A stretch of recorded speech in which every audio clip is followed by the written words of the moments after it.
जय गुरु जी। अध्याय 29 वायवीय संहिता का जगत वाणी और अर्थ रूप है इसका प्रतिपादन।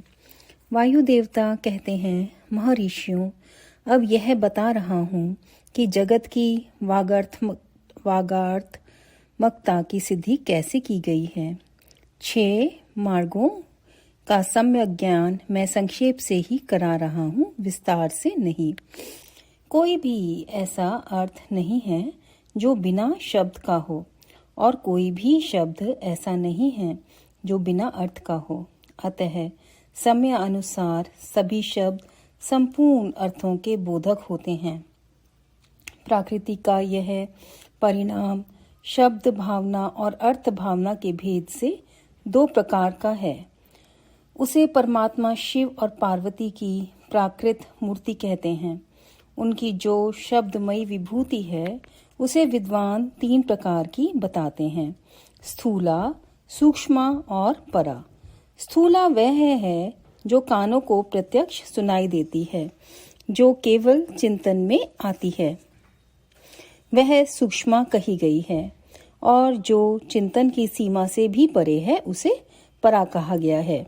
यानी कि जो कानों को सुनाई देती है वह स्थूल, जो खाली हमारे थॉट्स में आती है वो सूक्ष्म, और जो थॉट से भी दूर है वो परा।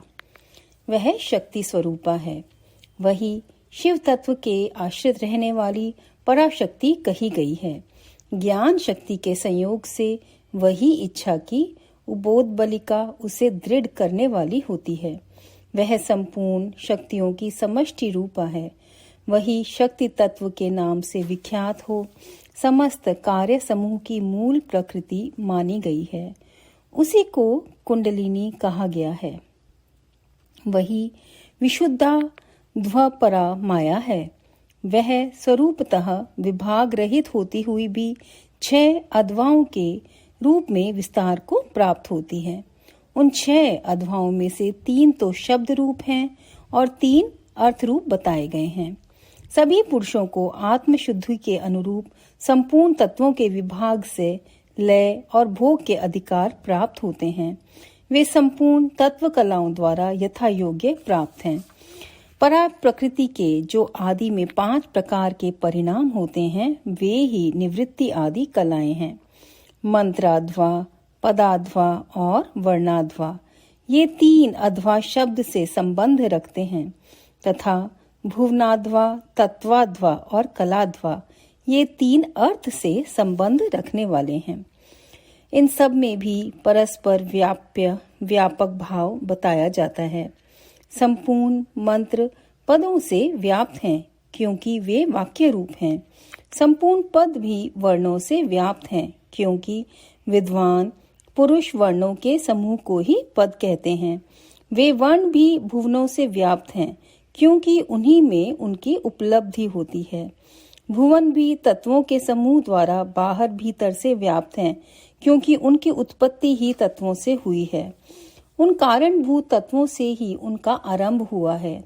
अनेक भुवन उनके अंदर से ही प्रकट हुए हैं। उनमें से कुछ तो पुराणों में प्रसिद्ध हैं। अन्य भुवनों का ज्ञान शिव संबंधी आगम से प्राप्त करना चाहिए। कुछ तत्व सांख्य और योग शास्त्र में भी प्रसिद्ध हैं।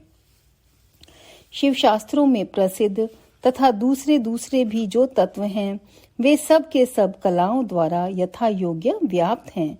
परा प्रकृति के जो आदि काल में 5 परिणाम हुए वे ही निवृत्ति आदि कलाएं हैं। वे 5 कलाएं उत्तरोत्तर तत्वों से व्याप्त हैं। अतः पराशक्ति सर्वत्र व्यापक है।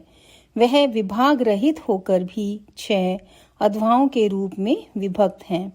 शक्ति से लेकर पृथ्वी तत्व पर्यंत संपूर्ण तत्वों का प्रादुर्भाव शिव तत्व से हुआ है।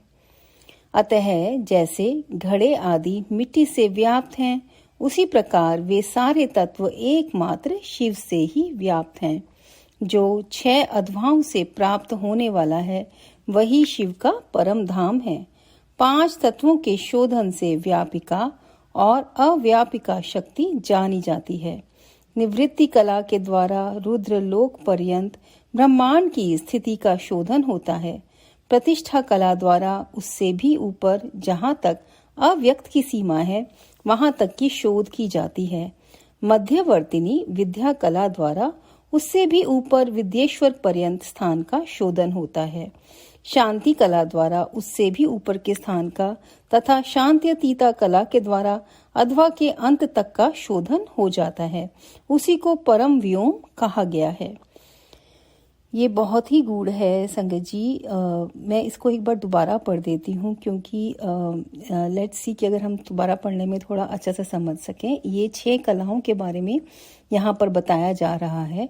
तो जो पराशक्ति है, जो कि हमारी कुंडलिनी है, वो बता रहे हैं कि वो सर्वत्र व्यापक है और वो विभक्त 6 अध्वाओं के रूप में विभक्त है।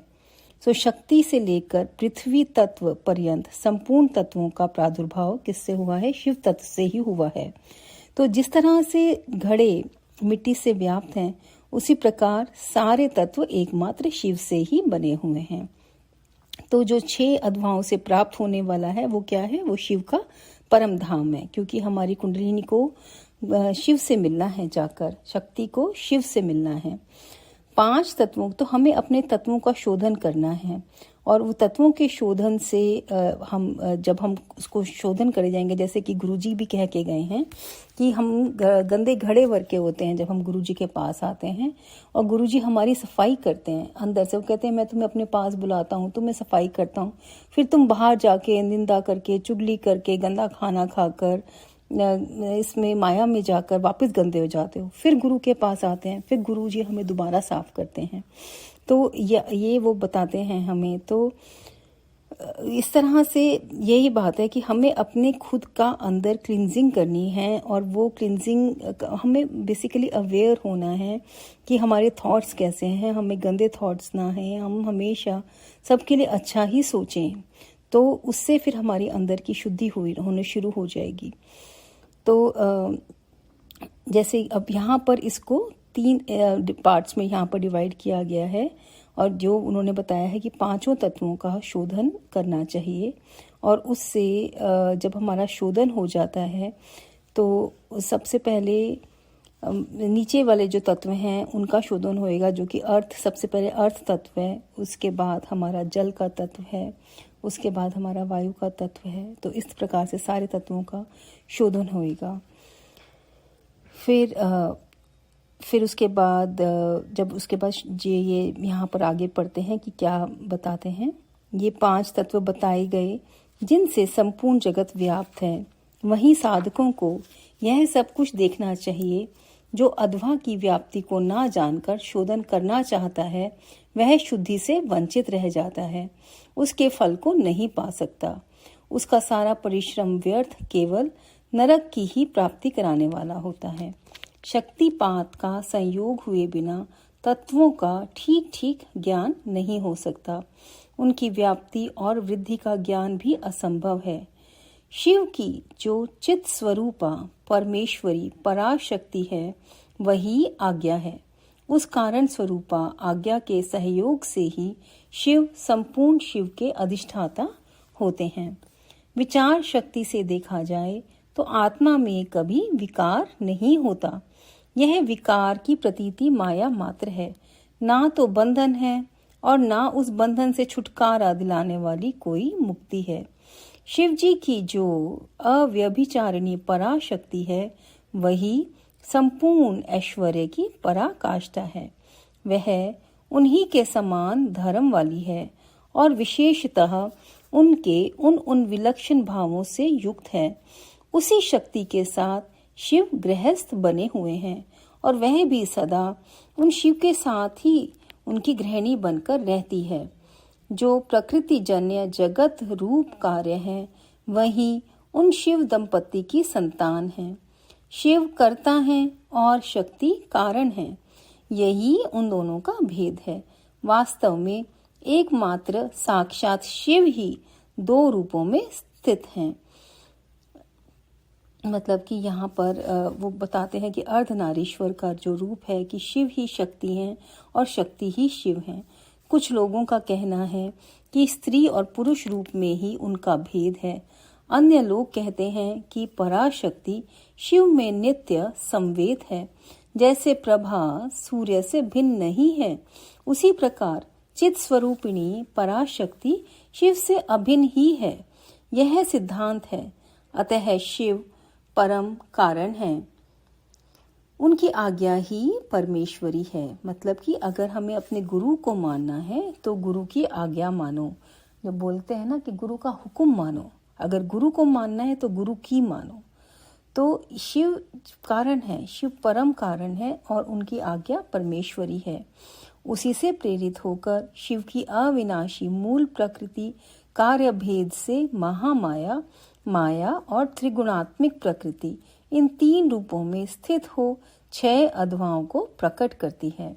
वह 6 प्रकार का अध्वा वागर्थमय है, वही संपूर्ण जगत के रूप में स्थित है। सभी शास्त्र समूह इसी भाव का विस्तार से प्रतिपादन करते हैं।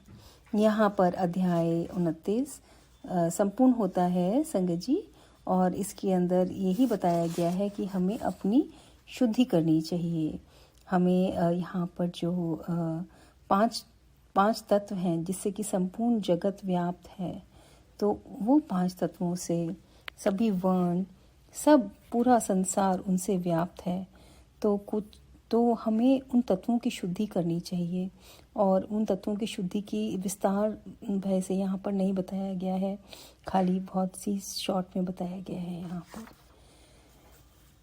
इसी के साथ आज का हम पाठन यहीं पर संपूर्ण करते हैं। ओम नमः शिवाय, शिवजी सदा सहाय। ओम नमः शिवाय, शिवजी सदा सहाय। जय गुरु जी।